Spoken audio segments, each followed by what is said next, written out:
తాత ఎడును ఈ షేన్ అంతా కడగట్టు కడగకి ఎవరు కొట్టారు బర్రెలు మొత్తం బర్రెలు కొట్టి అంతా మేపిరిగా ఇలా పొలంలో షేన్ అంతా ఆగమని చేసినాయి మొత్తం అంతా ఎవరు కొట్టొచ్చు బర్రెలకు ఇటు బర్రెలు కొట్టుకు రావచ్చు ఇటు అడిపందులు పడవా అడిపందులు పడ్డాయి అడిపందులు పడ్డాయి లేకపోతే బర్రెలు కొట్టి అడిపందులు అని చెప్తున్నా మనకు ఎట్లా పడుతున్నాయి పందులు దక్కినట్టున్నాయా బర్రెలు కావాలట్లున్నాయా పొద్దు మీకు పెద్ద పంచదే ఇక ఎవరు అంటున్నావు మీరు బర్రెలు కొట్టుకొస్తారు కాబట్టి మిమ్మల్ని అడుగుతున్నాను నేను ఏడవుతున్నా పందులు అడుగున్నాయా బర్రె అడుగున్నాయా అంటే ఆ షేన్ నాశనం చేసి మొత్తం షేన్ అంతా మొత్తం పందులు అడుగున్నా కనిపెట్టు మంచిగా కనిపెట్టు మంచిగా చూడు ఆ ఉచ్చులో పెట్టి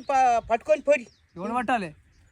ఉన్నాడు ఊరుతాను వాటి పట్టి వస్తారా ఊరిని వస్తారా వాళ్ళు ఏమని ఇవ్వాలి వాళ్ళకు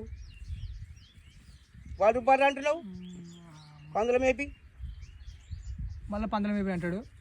నువ్వు అడుగు చూడవా అడుగు పందులు అడుగులు బర్రె అడుగు ఎట్లా తెలుస్తుంది మామ